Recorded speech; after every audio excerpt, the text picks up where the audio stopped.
All right, gloves off, real talk. We're back with the second episode here, part two of episode one. Sound happy. Sound happy. Well, all right. Let's. We're all happy to be alive here. Back with Mr. Ryan Songalia. He's the Ring TV. He's the man. He's the man of the hour here. Only Filipino in the Boxing Writers Association of America. Gimmicks for days. Ryan Pumper. Call him what you want to. He's the man. I'll tell you what. A lot's changed since last time. Let's get it off from here. Mayweather Pacquiao. Did it deliver? Did it not deliver? Did you leave feeling like, because of course you were ringside. What just seeing the fight there? What did you see? What went through your mind? What transpired? I was like, wow, you get a lot of money for these things nowadays. Because it's like the old saying goes, the old stories still sell best. You know, you have a guy like Floyd Mayweather Jr. and Manny Pacquiao on name. There's great name recognition. That's what sells. But then you have fights that I didn't feel it delivered. I feel that, you know, there was this larger than life sort of aura that was built up, and then when you got in the ring, you know, the two guys in the ring. They were smaller than everyone at ringside, and then they underwhelmed. People are gonna blame Pacquiao, but what about Mayweather? You know, you had a guy who was essentially one-armed. You can't go out there and put him away. So I think that the blame falls on both guys. I don't know if it helps or hurts either guy. We'll see. I think that obviously Mayweather and Pacquiao, since they're not fighting each other next. They won't make as much money as they did in that fight. So I think it's gonna be hard to really tell how much was hurt for them. But it was underwhelming. You have two older guys. One's 38, one's 36. What do you really expect? I guess. I thought it would be a competitive fight. I didn't know if it would be exactly an entertaining fight. I thought that there were other fights that were coming up in the pipeline that were going to be more entertaining, and it turned out that they were. Because once you get those big kind of money fights, it's hard for you to really say, hey, I want to take these extraordinary risks with my life and health. Which is why you see, it's hard for rich people to get up and fight that way, or to continue to do so. I can agree with that, and I mean, to this I'll say that, he kept him at the end of the jab. He kept him with the combos. He kept him away. Didn't let him get on the inside and do his magic. And for me, I think that as a fan, he's prone to injury with his hands. He's older. He's got these things. These nuances, these ways he fights, the way his chemistry for success. Why would he change now? I mean, so I can understand Mayweather's made his money, he's did his thing, and who's the most viable opponent next for him? I don't know if there are. I mean, nobody wants to see. The Mayweather camp, they've actually said that they don't want to see that Gennady Golovkin fight because I think it was actually Mayweather or Jeff Mayweather, his uncle, who said the only people who want to see Mayweather versus Gennady Golovkin are the Mayweather haters. Because really, if you look at it, Gennady Golovkin is the guy who would probably beat Mayweather, but then it's like, well, he's too big. Why don't you have him fight Klitschko? I don't think it's the same thing. I think that's just their reasoning that, and they have an argument, but Gennady Golovkin would be the guy who'd beat him. And then, of course, they would say it's bullshit. But then you have to also remember Sugar Ray Robinson fought in an era when there were only like 8 divisions. Not like today where there are like 20 divisions. And he went out there, and the only time he was stopped in his whole career. Because you got to remember, he started as a welterweight. There was no junior middleweight at the time. He went right to middleweight. Yep. And then there was no super middleweight. So he went up to light heavyweight and fought Joey Maxim for the light heavyweight championship. That was the only fight where he was ever stopped. So, people take risks, Mayweather's thinking is that he wants to take smart risks. I don't know how much that is appreciated in today's boxing, taking smart risks like that.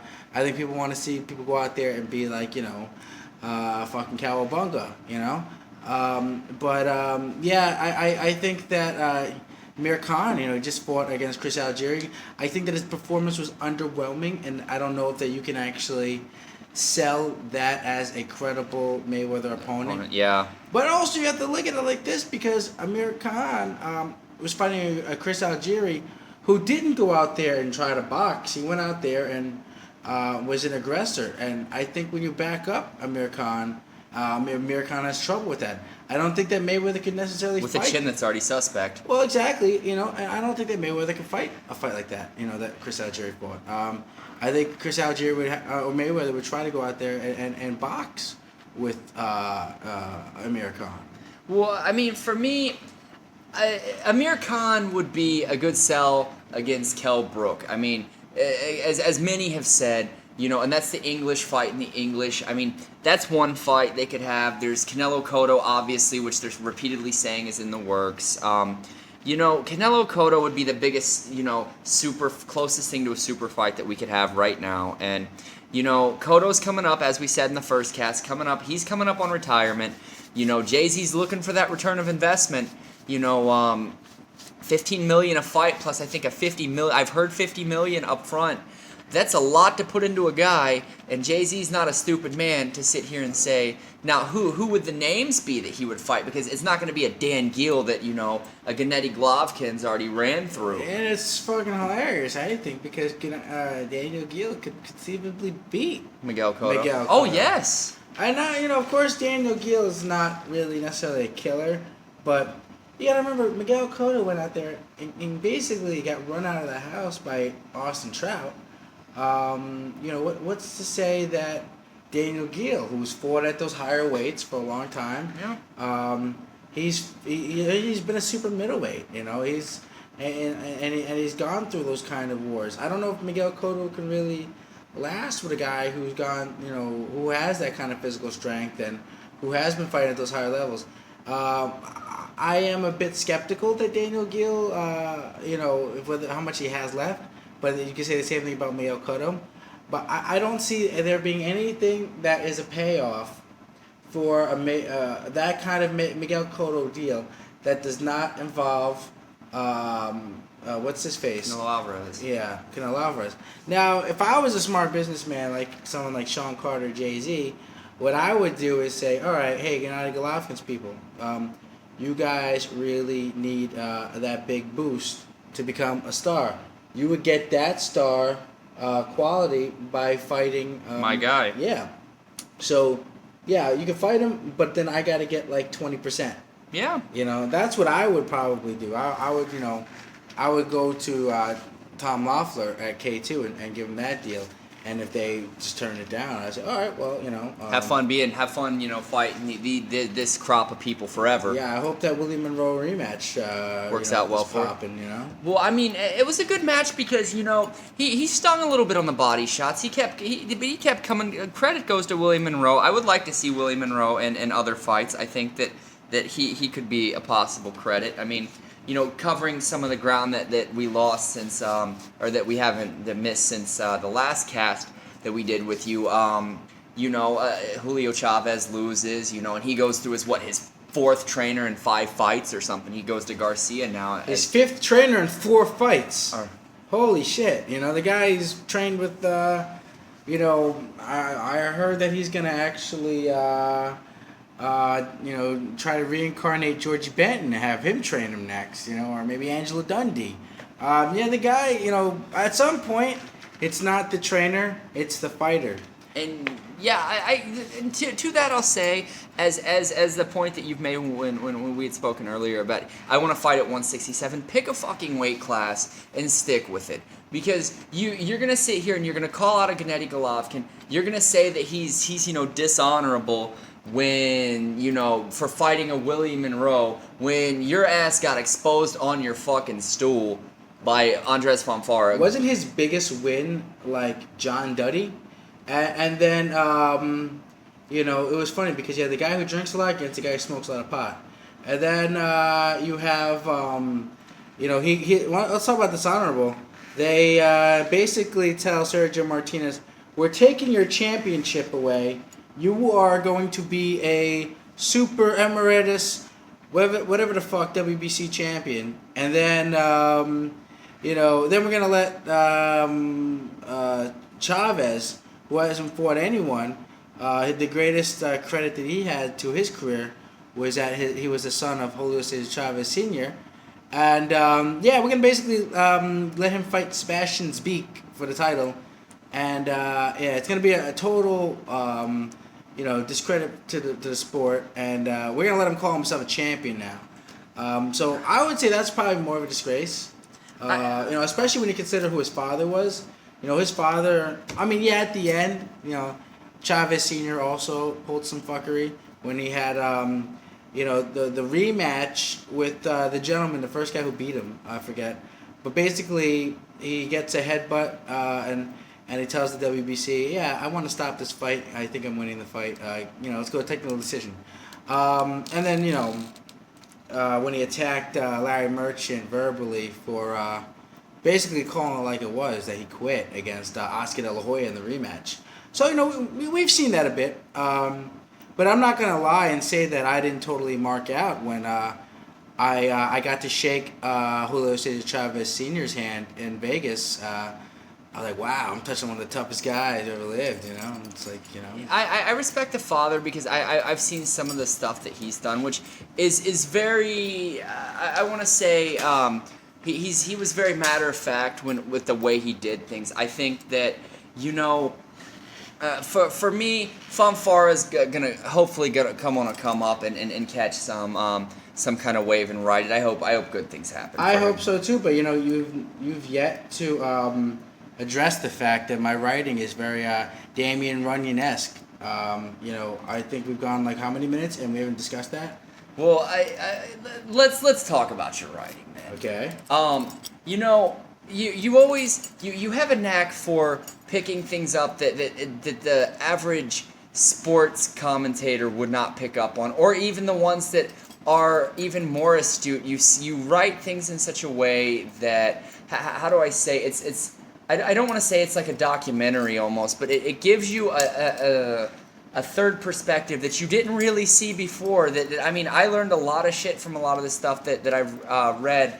The morality story, which should get an award for one of the best articles I've ever read. Oh, thank you. I appreciate it. And you guys can find a lot of Ryan's stuff on Rappler. He does a lot of these interviews. He does a lot of the spots on there. Most all their spots for boxing. Yeah. I actually they call me the Magic Man because every time I put pen to paper, magic occurs, and you don't even know where it came from. Not because you're the Asian Paulie Malignaggi? No, actually, he's actually more the Italian Ryan Songalia. Okay. I would say, but I'm just actually I'm surprised because I never thought that this could be a job. Who makes money doing this stuff?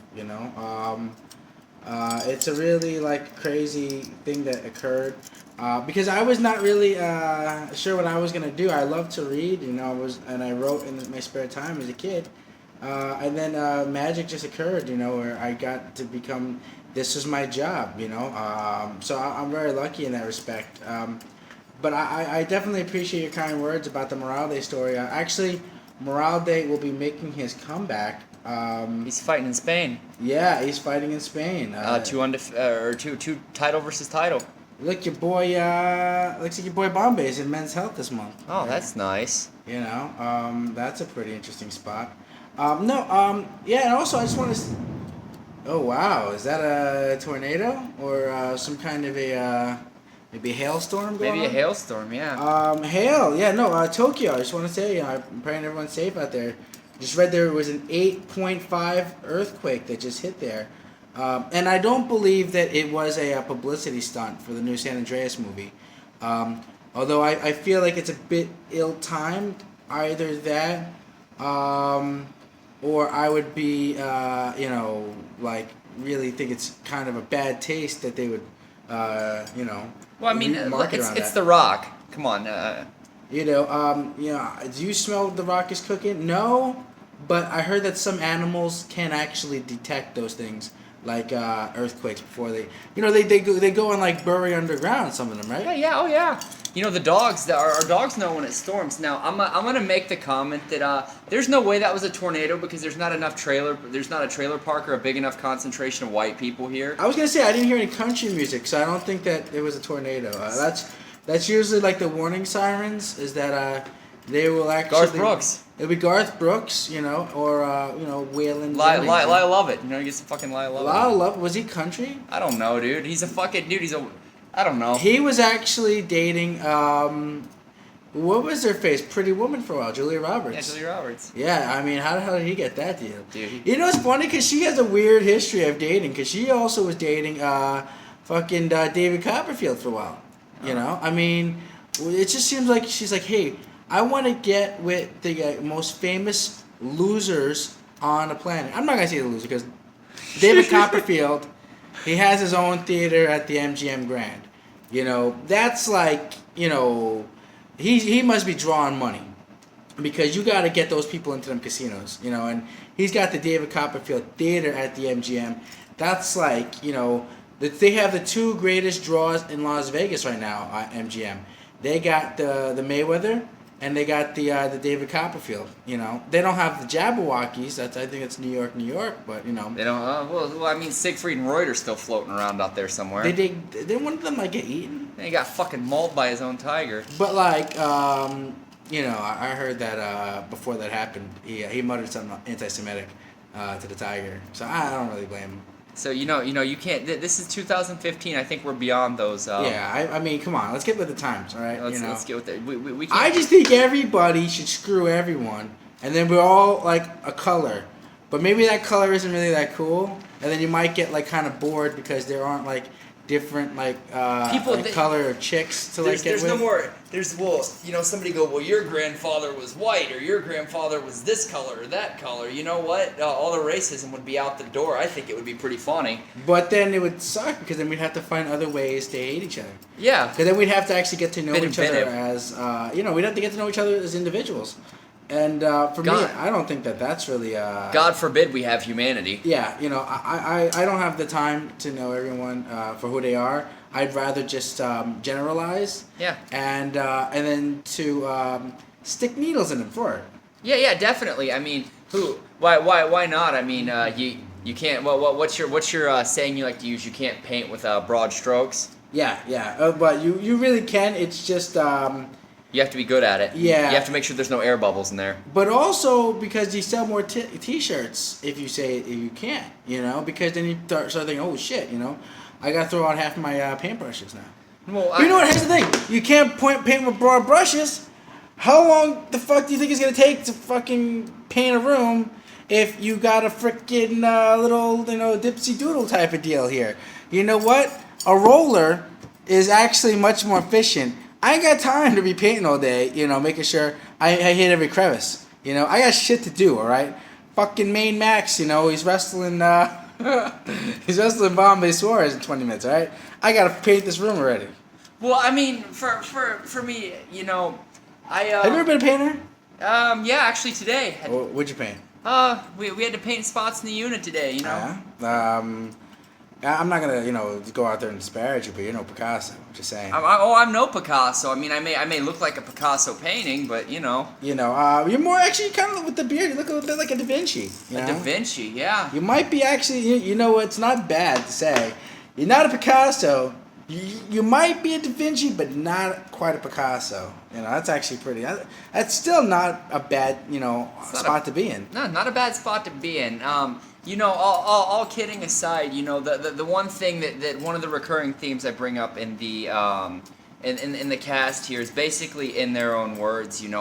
Because I bring people on my cast that have stories that I think that I feel people should hear, should relate to, and I mean, just to kind of preface this, Ryan came up with had a very tough upbringing. He came up in New Jersey, and he had to meet the world head on at a very young age in his own way, shape, and form, and he overcame a lot of adversity to be where he is today. And I feel that his story rings true to a lot of people that are in similar situation, and maybe his take on his situation and his times and trials and tribulations can kind of maybe reflect a different light on people that are going through a similar situation. So I mean, where did it all begin? When did you start to feel that this is something that I want to do with my life? I want to, and you found out that I have a niche for this that can really bring it in, and I can make a lot of money doing this, and I'm just like on this level with it.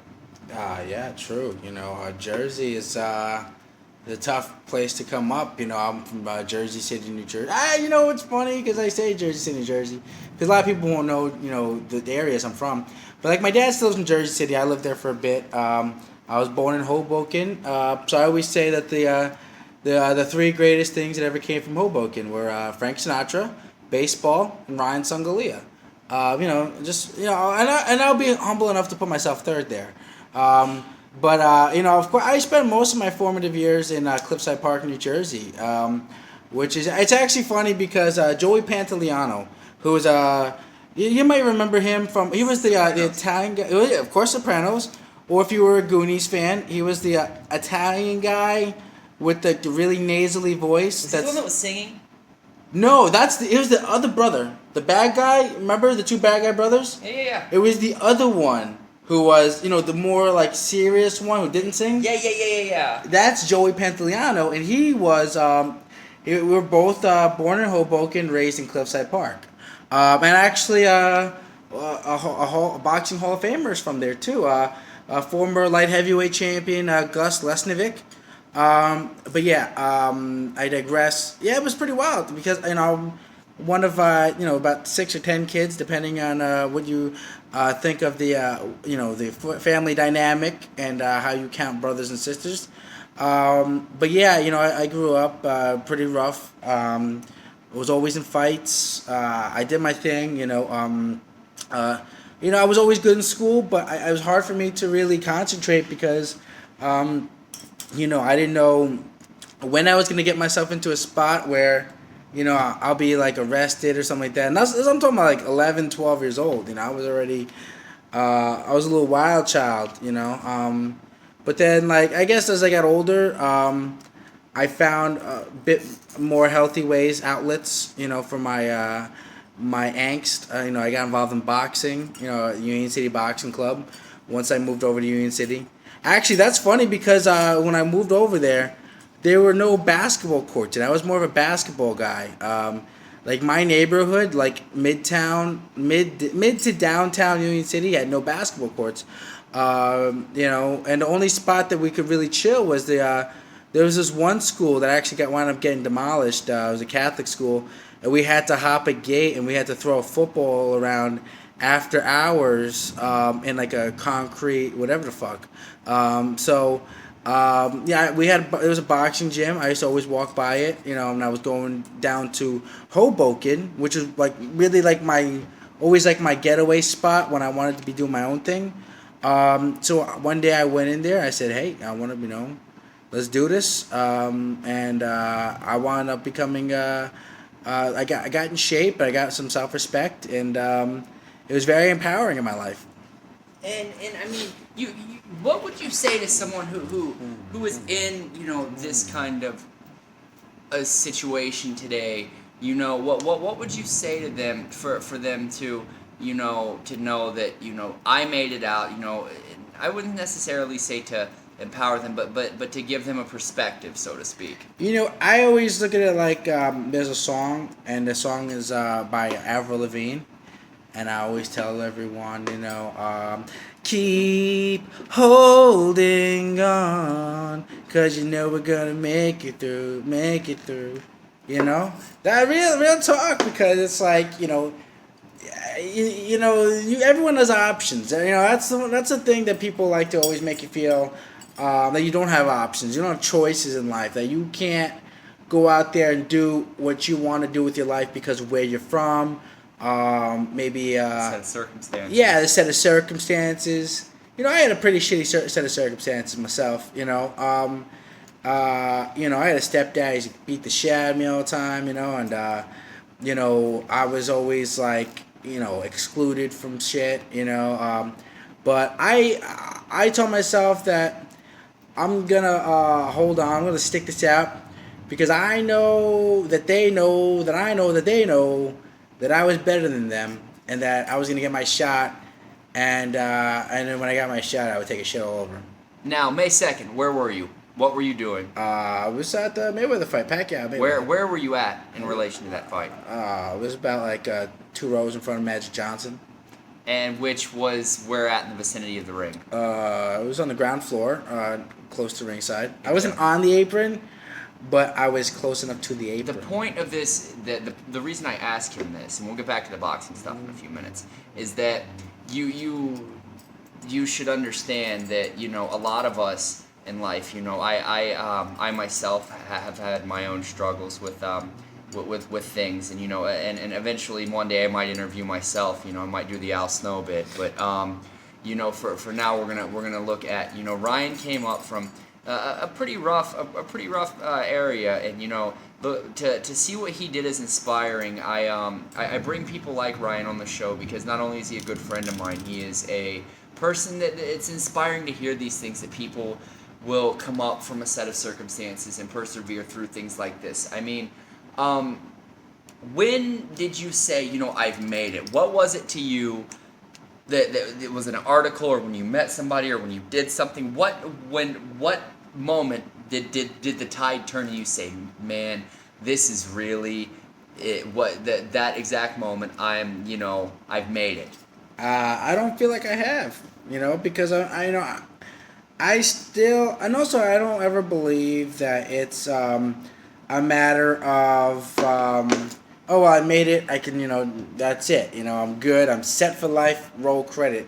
I always feel like I'm still proving myself because, every time someone tells me, oh, Ryan, you wrote a good article, I say, oh, well thanks. I don't actually know what that means, but, I appreciate it, and I try to just be appreciative of everything that I get, but I still think I have a lot more goals. I want to go back and study. I want to go to Oxford or Harvard or Yale. I still have lots of intellectual enrichment that I feel I need to attain. So for me, it's never gonna be a situation where I say, okay, I've done it. I'm good, and life, is reached its peak, because I'm gonna constantly. I'm only 28 years old, and I still got. I feel a lot of things to prove. A lot of living to do. I hope so. And I certainly hope that I can continue to really push myself, because I think that's what life's all about. Life is about discovery. It's about finding new goals and targets, and really pushing yourself, getting out of your comfort zone. Like me, even with the style of writing that I do, I try to use different molds of writing. I try to do different things like that. It's very cerebral writing. I mean, it puts you in the shoes of somebody who's actually there. It's very first person perspective. It's not a third person over the shoulder kind of deal, if that makes sense. Where it's very impersonal, like it is with a lot of other boxing writers, and it's good to show you, because I've spoken with Ryan on a matter of issues, and to show you, Ryan is not a one-dimensional sports writer. We've discussed things.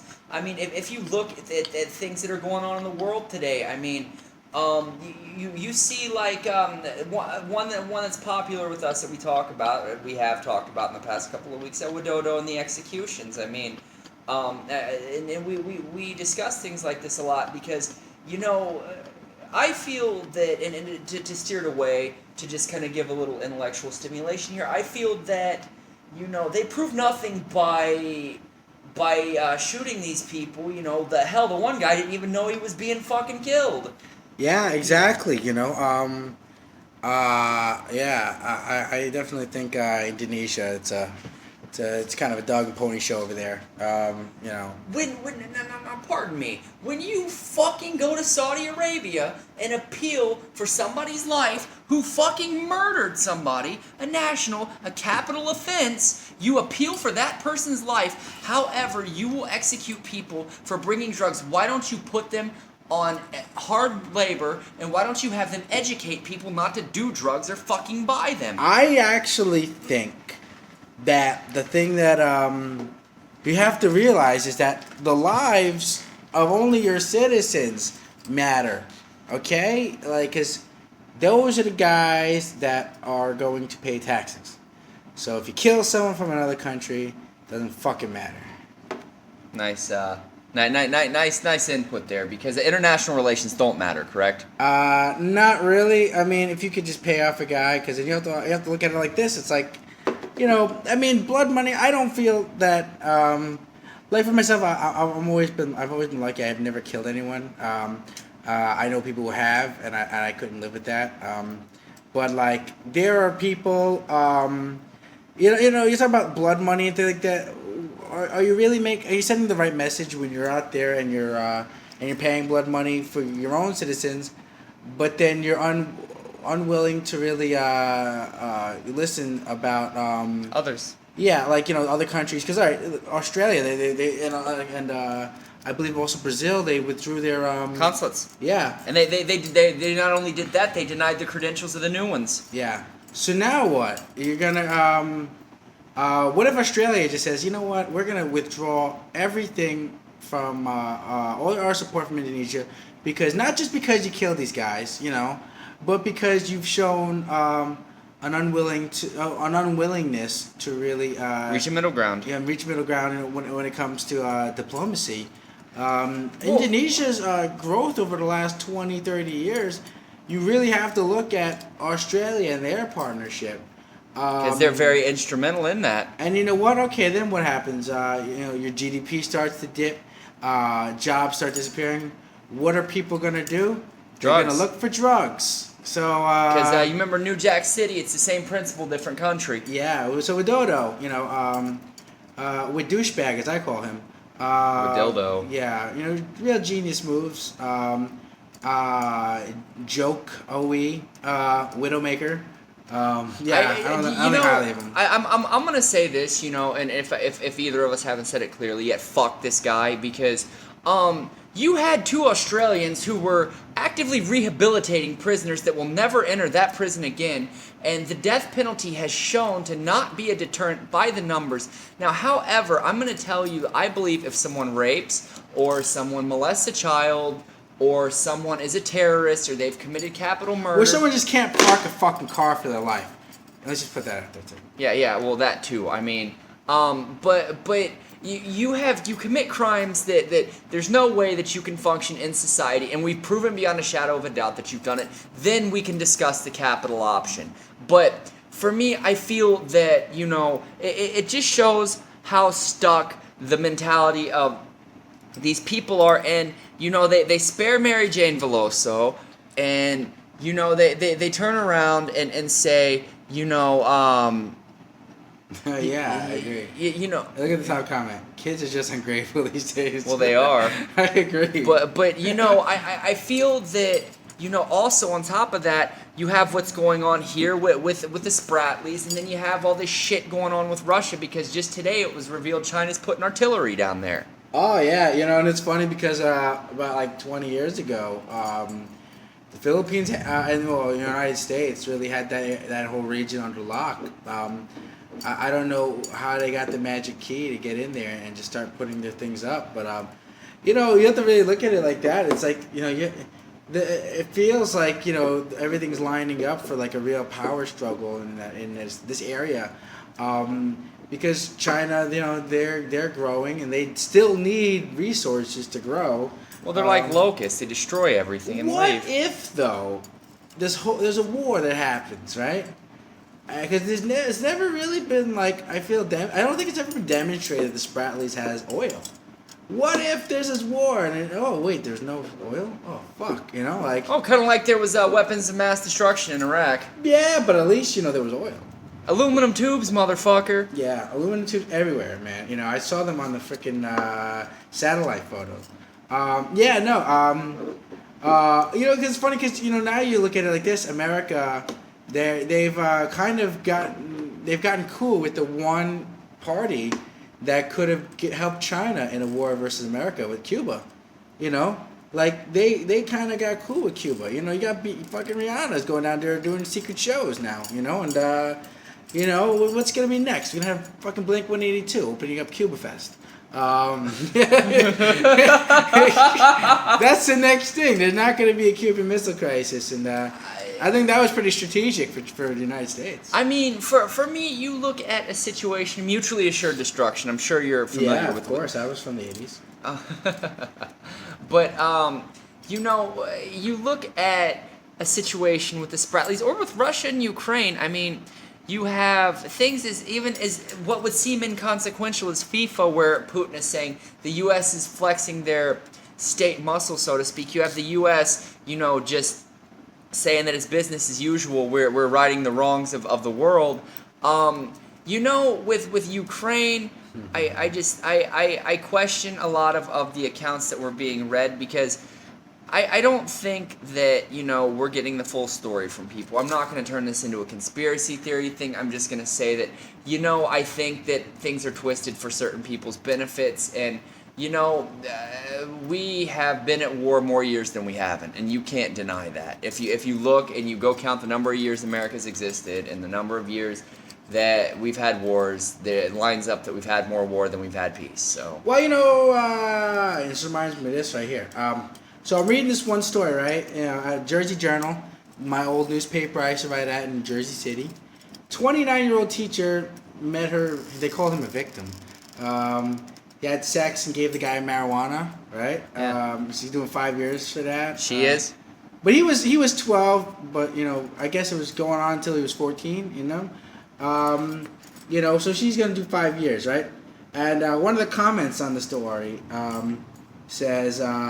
she should have bombed Iraq. No punishment for that.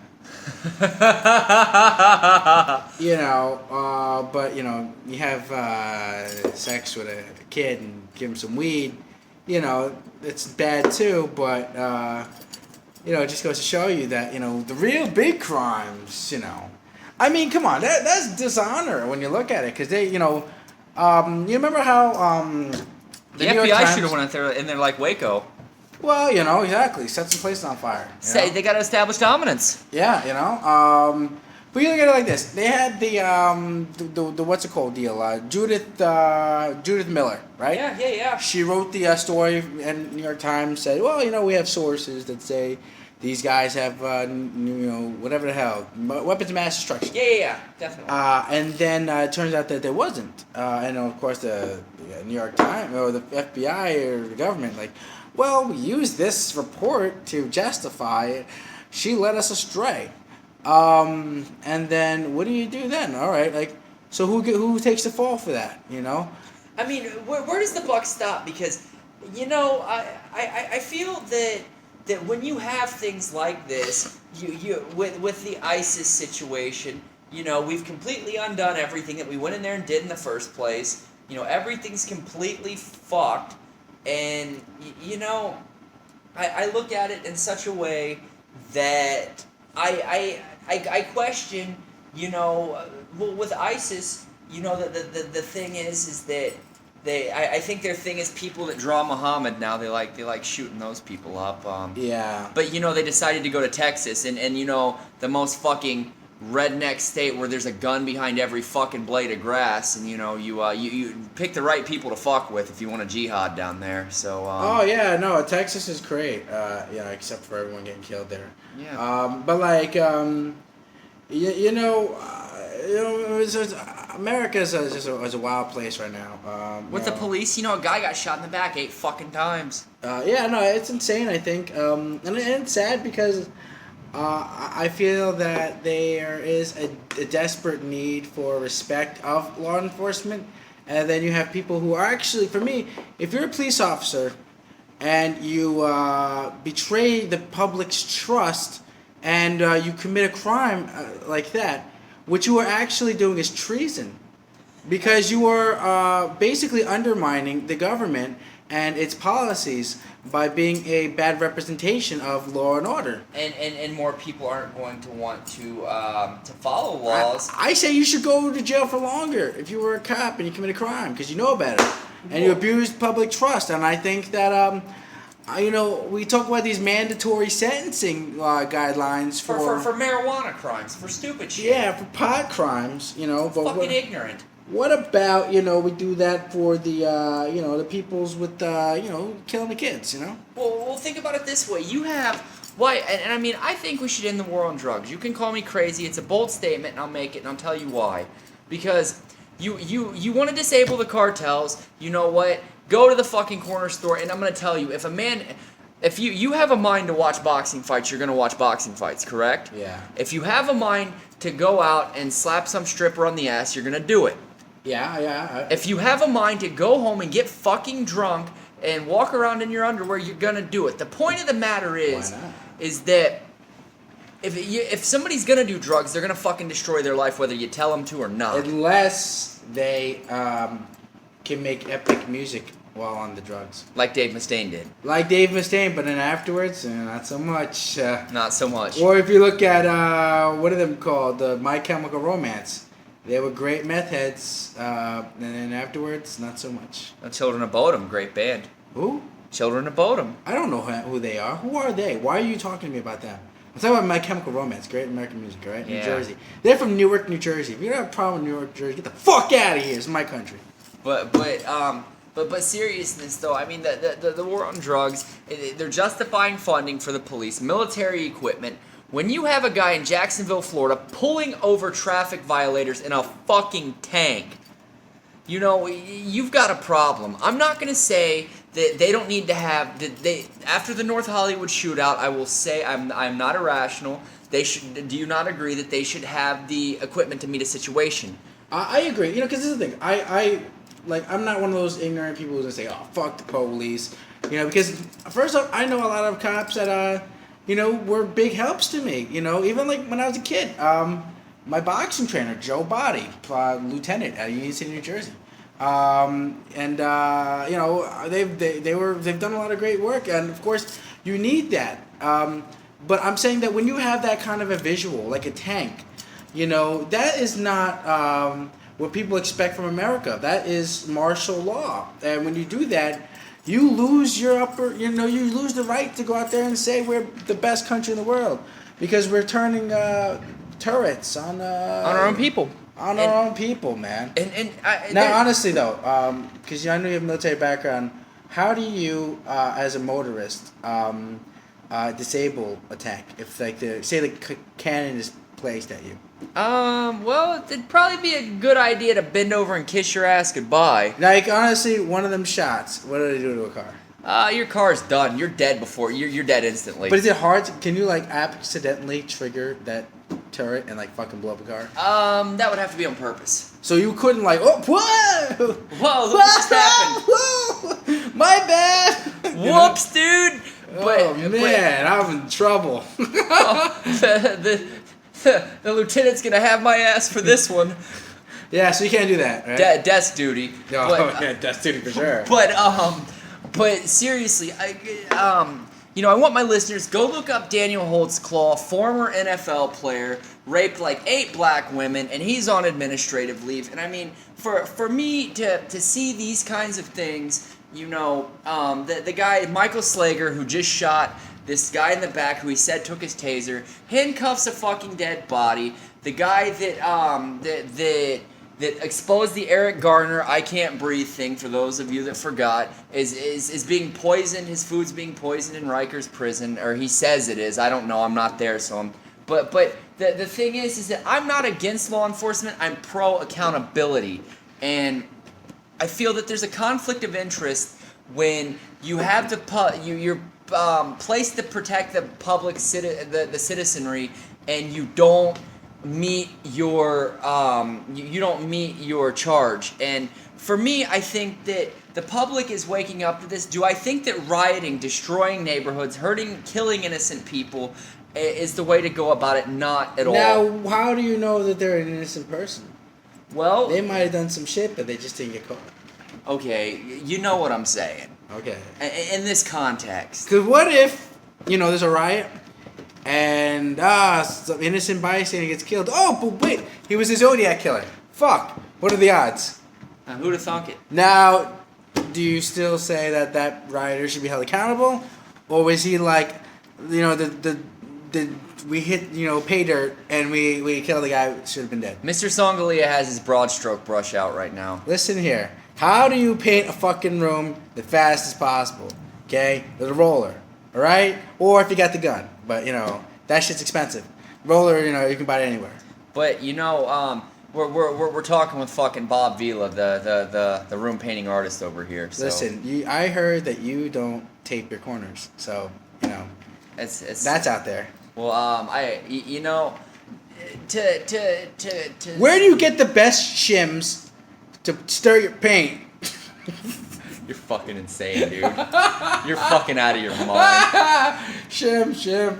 But I mean, we go back and look at a lot of world events today, and it comes back. Why do we? And and I'll bring it in here. I think that with all this shit going on, people want to get away from it, and boxing is good. What's good is that there's a pro wrestling scene here now, and Chris Warren took a fucking rain check. He took a rain check. Who is Chris Warren? You know damn well who Chris Warren is. Are they a tag team now? Chris Panzer, actually, they'd be a pretty good tag team. Or Ken Warren, yeah, I'm fucking stupid. You know what's crazy is they're going to do this now, right? I think that when they get a real ring, that's going to be jumping. Because, Yusuf, of course, we're talking about Brian Leo. No, wait, no, we're not. We're talking about Yusuf Mir, the owner of PWR, Philippine Wrestling Revolution. He was actually a wonderful guy. I had him on the show. Yeah, he was telling me that once you get these guys like in the real ring, you're gonna see how really good these guys are. And I feel like, wow, man, these guys are tough guys because they're taking bumps in a ring that really isn't meant to be taking bumps. It's a fucking boxing ring with some very very thin padding on it, and it's the puzzle pieces. You know what I'm saying? The blue puzzle pieces. Yeah, the little Tykes puzzle pieces, and yeah. And the thing is that you had the Ken Warren. Ken Warren is gonna be big. Ken Warren is the social media sinister. He's the social media sinister. Okay, he's the whole fucking show. Like seriously, I wish he was in every segment. Yes, because he could walk on every segment, be even more relevant than he was in the last one. It's like he's a combination of The Rock, Ricky Steamboat, a little bit of Stone Cold, and Disco Inferno. And some RVD to fucking chill it out. Yeah, it's an RVD and Disco Inferno. Yeah. It's fucking incredible. Like the guy really can bump his ass off, he can fucking work. And he's got this whole heel deal thing going down. Very reminiscent of WCW Jericho, actually. The way that he fucking acts when he loses is actually quite funny. Yeah, that, but also, like, I think that, maybe he should heal it up a bit, I would like to see him be, like, sinister. But right now he just seems like a jerk. But, if he was getting really sinister, do some dirty shit. Because I like that he's a heel, but he isn't in the Royal Flush.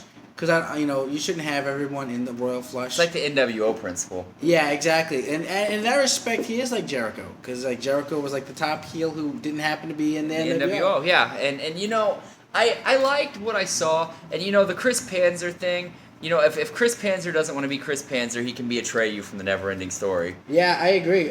He could hunt the purple buffalo. Yeah. But what was that dog that they fly on? Fucking Falcor. Falcor, right? I would like to like ride on that thing with the chick, the Empress. But like the dog would be like, "Hey, you guys are doing it up there, right? It's on my back, with the shit."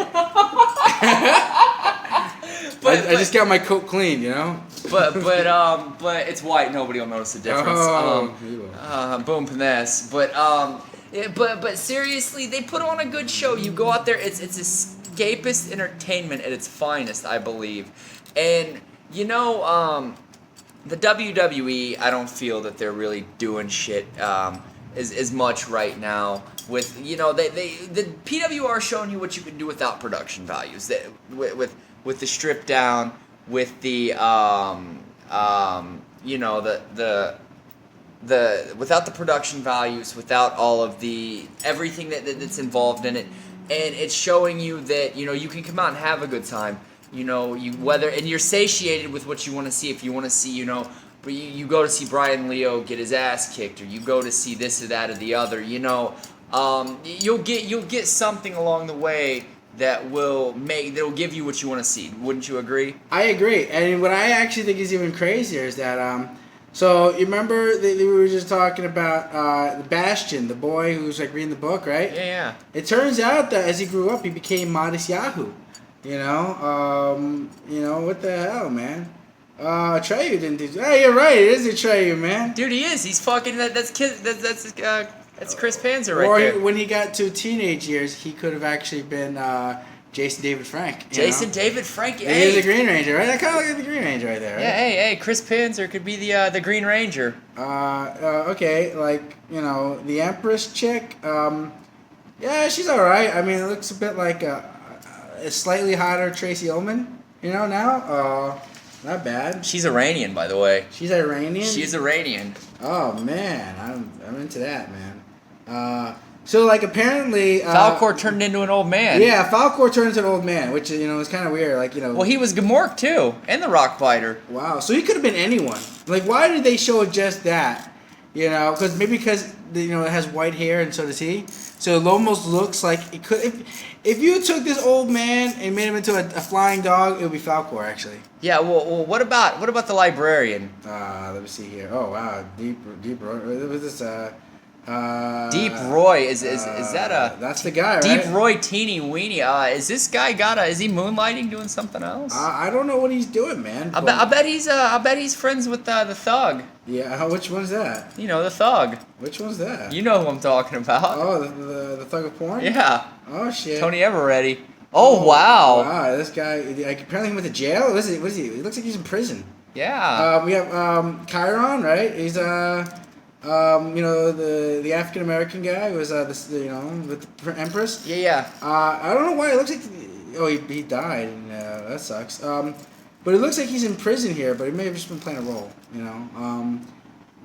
Who's this guy? That's Gerald McCraney. That's Major Dad. Oh shit. It's fucking Major Dad, dude. He was on Deadwood too. Oh wow. Yeah, he was the dad. He was the fucking dad in the movie. He was in House of Cards also. Yes, he was. Isn't it wild that he actually got jobs after that? Well, how do you get a job after Major Dad? He's married to Delta fucking Burke, for God's sake. He was married to Delta Burke. He's fucking designing women, man. That was my show, man, with the shoulder pads. Yeah, Dixie Carter and Delta Burke. Yeah, man, that was my show, man, with the who else was on that? There was another chick. Annie Potts. Yes. You know what, man? That was my jam, bro. That was great American television. What about Golden Girls? I always thought, what was the old one? Estelle Getty. Yeah, I thought she was the real show.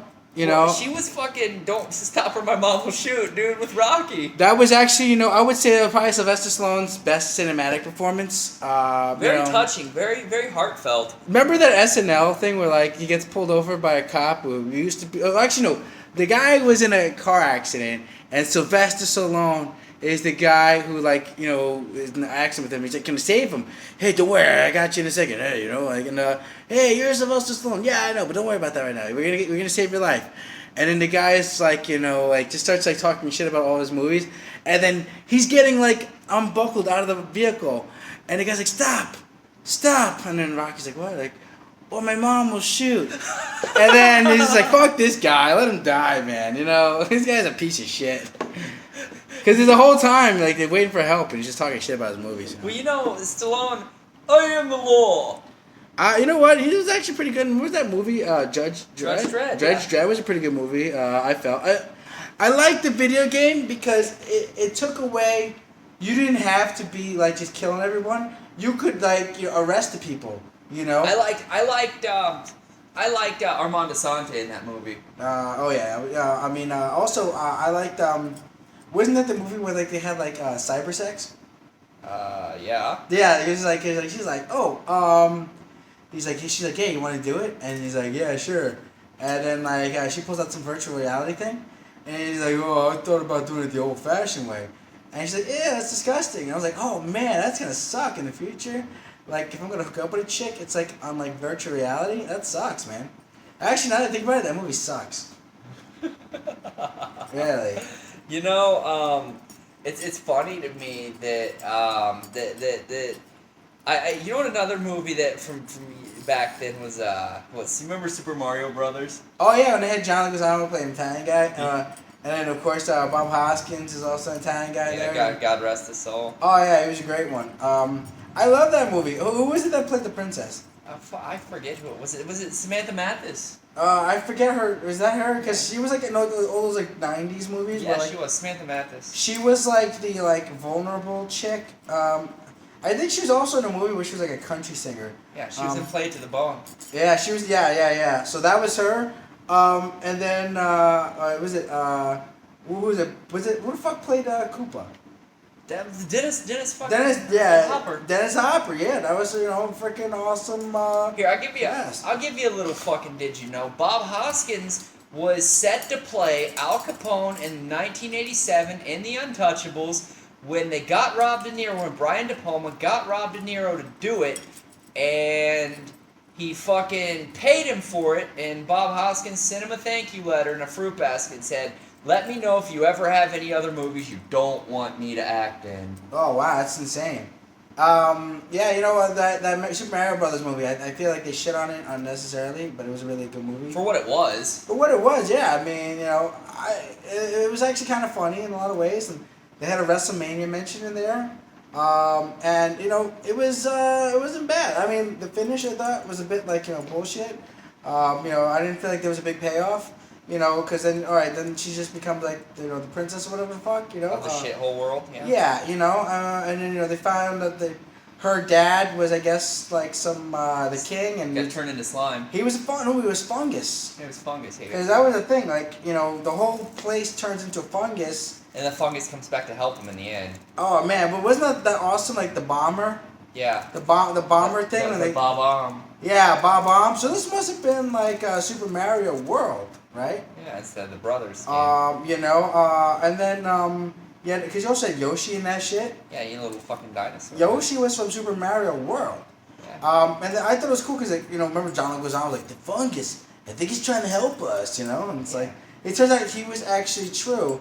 And that actually launched his career along with Sexaholics. And then he became The Pest. And The Pest was an awesome movie. Another Ari Spears, right? Yeah.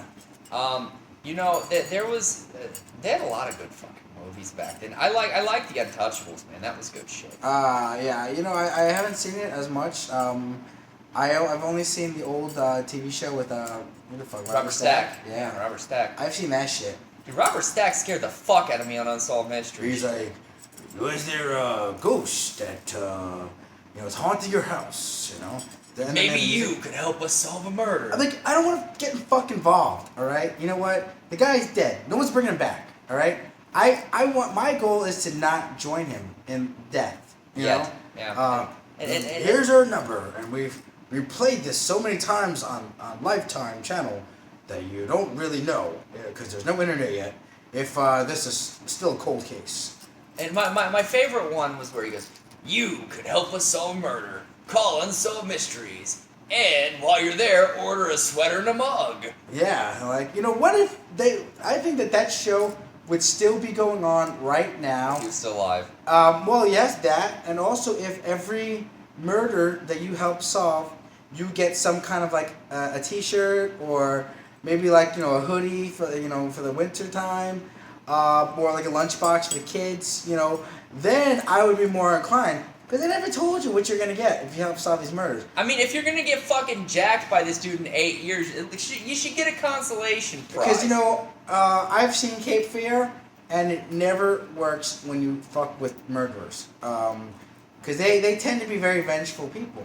And they've already demonstrated the penchant for committing the deed in the first place. Yes, and they know how to do it. I would say, like, maybe... Also, I thought that their acting was actually a bit lacking at times, because for me, I would watch what was that deal with the guy? His son was killed by O'Toole. Peter O'Toole. Yeah, it'd be the guy's son, John Walsh. Yeah. John. America's Most Wanted, right? Otis Toole. You're talking about.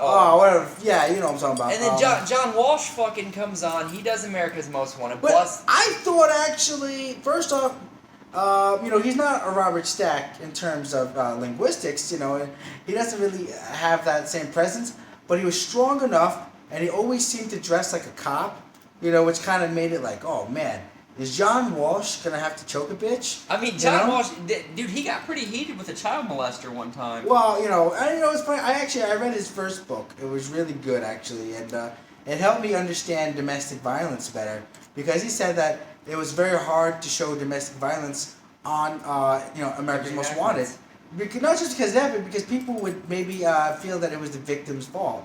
And he helped me understand that by reading his book. I think it came out in '95, but. I always thought that their reenactments were better. Because if you actually look back, there were some people who wanted, well, I'm going to say high profile, but people who wound up becoming like known actors who would just take any kind of like... Matthew McConaughey was in fucking Unsolved Mysteries. That launched his career. If not for that psycho, vicious murderer who he portrayed...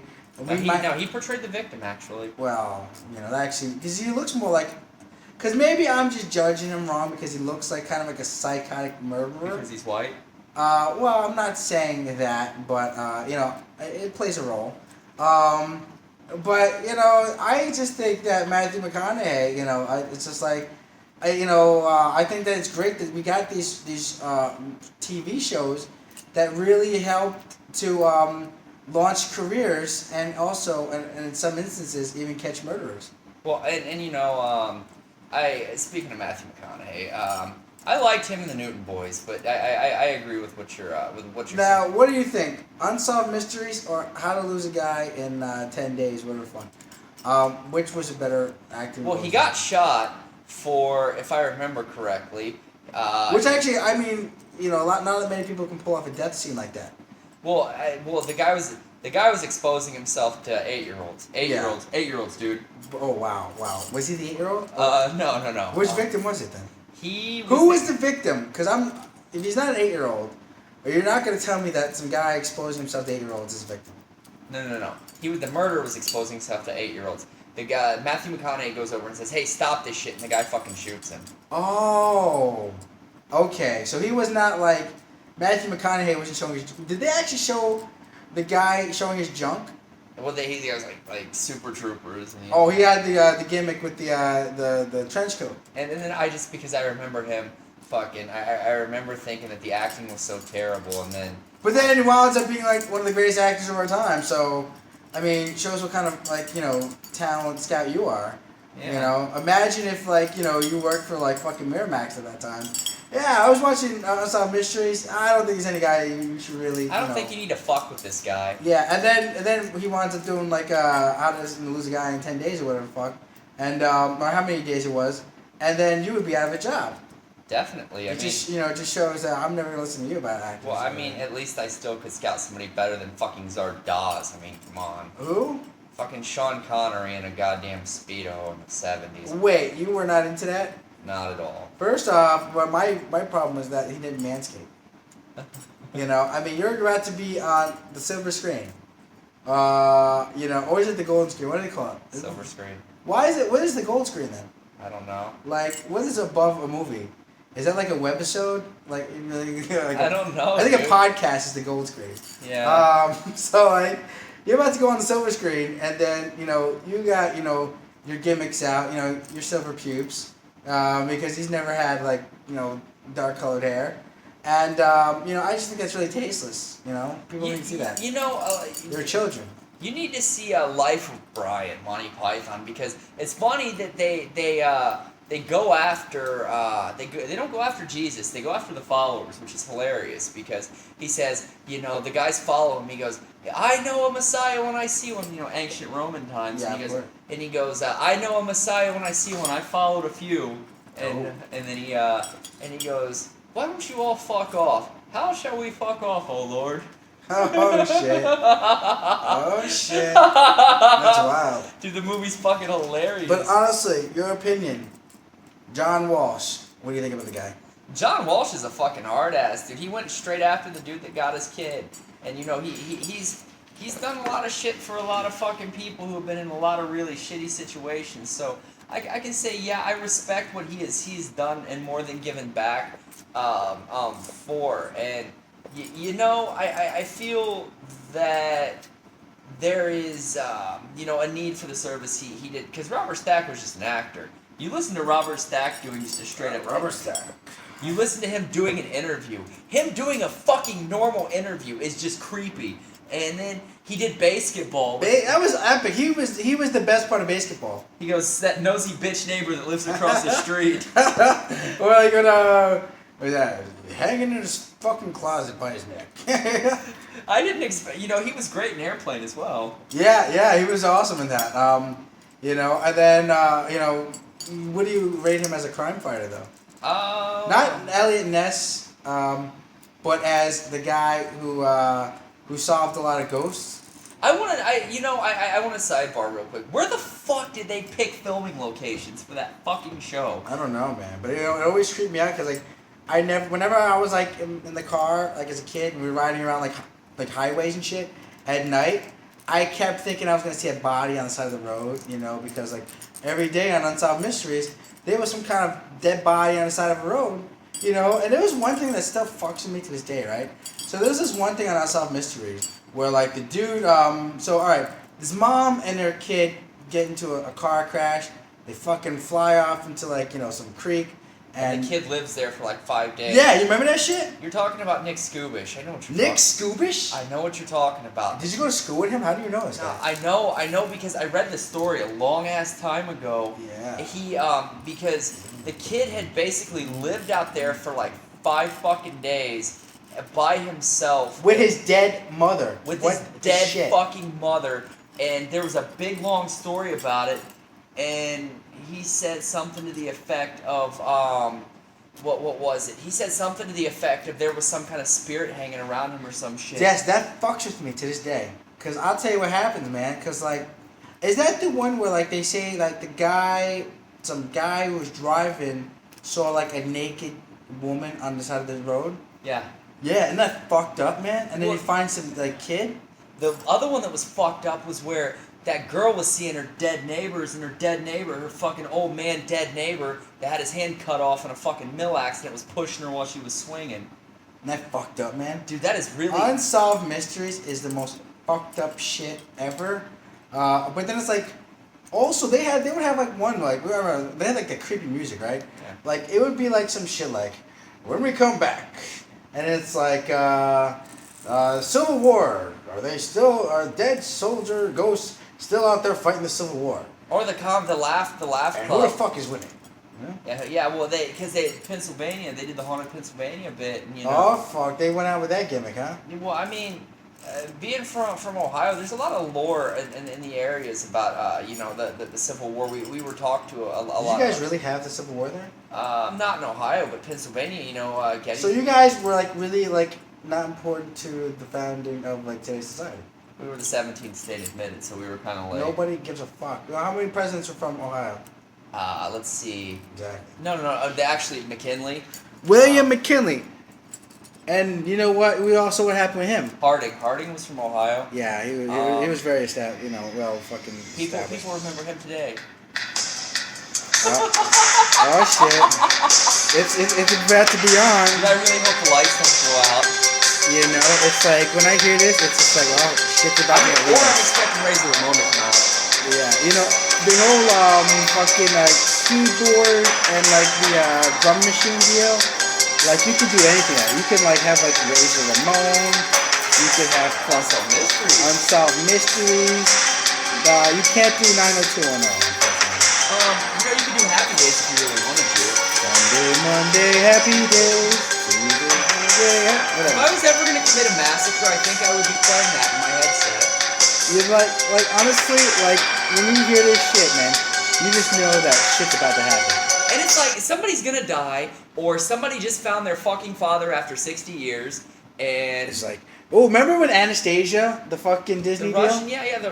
They had one on Unsolved Mysteries. Yeah. And they like, did Anastasia really survive? You know, and the Tsar Nicholas thing. like, but they were like, you remember it was like a chick. Like, we found her living in Russia. She claims to be Anastasia. Well, they did the fucking Amelia Earhart bit, which is one of my favorites. I think Amelia Earhart got fucking shot. Actually, I think the Japanese got her. What if like it was actually that they just said, well, we're gonna put you on this plane right now, and then all right, everybody leave. She's gonna fly now, and they just bong. They say, all right, you know, and they just fucking dumped her in the river. And then they just played the fucking. A news broadcast. Yeah, that's some shit, man. Today, near England's ancient monolithic stone. Robert Stack. He's spitting game. Defies all Dropping explanation. knowledge.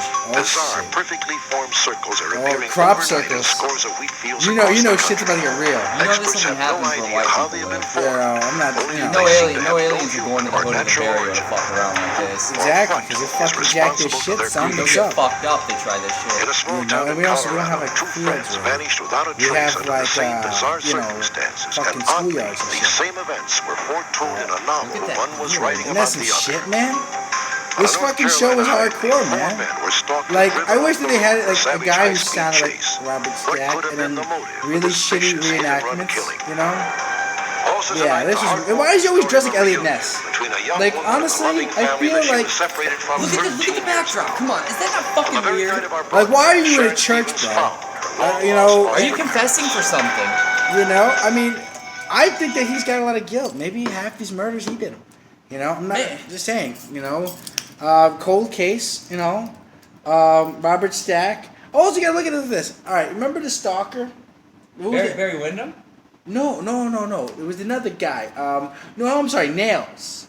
Ah, the convict. Yes, the convict and whatever the hell. He was the inmate, you know. Prisoner. I feel that maybe Robert Stack also had that same thing going on, where because he only really got over as Elliot Ness, and then he kept trying to be Elliot Ness with the voice, and he got the fucking, you know, the whole gimmick going on. I think that actually he suffered from Nails syndrome. You know, this is very possible.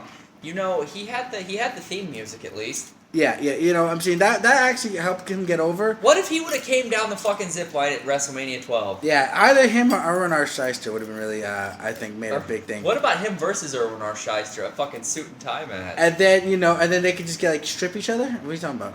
I don't know what you're How, talking what were you saying, like a suit and tie match? Isn't the idea that you rip off the suit? No, that was... Because I saw a gimmick like that with, I was actually Finkel, there. That was Finkel. No, I was at another one. It was Santino, and he was wearing, like, an Italian suit. It was fucking actually pretty cool. You sure it wasn't a collared shirt and some, like, a Guido outfit? Like, It was a bit of a Guido outfit, you know. But actually, that's our word, and you can't use that because you're from Ohio. You're not really an Italian. Although there are Italians in Youngstown, because they run the mafia out there. But that is also, I want to just say that that's a negative Italian stereotype. That doesn't actually happen. Italians provide a lot of very viable and, Gambling. you know, yes, wine, Wine. cannolis. Cannolis. And The Godfather. The Godfather. And two also, but I think the third one was not by an Italian. Oh God, the third one. You know, I mean, so we know, of course, and Steve Lombardi. and Steve Lombardi and Bobby Darin, although he changed his name because I don't know, maybe it was he was ashamed of his heritage. Definitely. But like, I saw a match. It was actually Santino Marella and Ricardo Rodriguez. Ricardo Montalban. He wasn't even a bit like that. Like that wasn't that like kind of his gimmick, you know? Like, you know what's funny? Like if you look at him, like if you really look at his face, right, and his suit, was he not tattooed from Fantasy Island? He was. But as like a normal sized person. Yes. And maybe a bit fatter. Absolutely, and I'll tell you. Speaking of Ricardo Montalban, have you seen The Naked Gun? The original? Yes, of course. Great Oh movie. my God, that shit's Lieutenant Frank Drebin will never let me catch you guys in America. Man, he caught him good. He gave old Khomeini a fucking jaw jacker. Exactly. All them people were stupid to be hanging out together, by the way. You know? Yeah, dude, you see fucking Idi Amin in a goddamn button that says, I lost 25 pounds, ask me how. Oh my goodness, man. That That's shit just was shit. hilarious. Idi Amin was actually, I believe he boxed on the national team. And it was Uganda? Yeah, in Uganda. Yeah, he boxed on the national team. He was, he's a well-respected boxer, and but a pretty shitty person. You know, I think he should have had a fucking powwow with Pol Pot. I think they would have found they have a lot in common. Yeah, Pol Pot was, it's funny because, like, if you're some people you talk to him, and, a lot of them are full of shit. They said he was a really nice guy in person. Yeah, no, they said that the guy had good ideas, and he just went a bit too far. Well, Hitler had great ideas on paper too, now didn't he? Exactly, except for the whole genocide deal. But it's like Pol Pot is a real piece of shit, and it's funny because like you look at Cambodia to this day, it's like still recovering because of all these horrible atrocities that these guys have committed. Well, I mean, you had Ho Chi Minh, you had Chairman Mao, you had fucking Kim Il Sung, you had in the area you had all these motherfuckers, and I think that You had Harry Truman. I mean, well, yeah. I mean, I'm not gonna. You can't. Again, you can't paint in broad strokes. So we'll be fair. Where here. was he from, Harry Truman? Harry Truman? I don't know. He's from Independence, Missouri. What the shit, bro? Why the fuck would I care where he's from? Because you're supposed to be an American, you're supposed to know these things. Okay. You know what? You're gonna lose your American citizenship, man. I might. And not just because you look like the guy from the Wyatt family. I hear that a lot. You do. You get it a lot, right? I do actually. I feel that I look at these things and I say to myself, that with like Kim Il Sung, you look at what Kim Il Sung with the original Yuche doctrine, and you see that the supremacy of self. Oh, it looks fucking great on paper, but we're killing people in public, and we're just fucking out here murdering children. It's okay. Someone actually told me something that the Philippines needed to do like the French Revolution, and I said, I'm sure that you've seen Les Miserables like 50 times because you seem like the type. But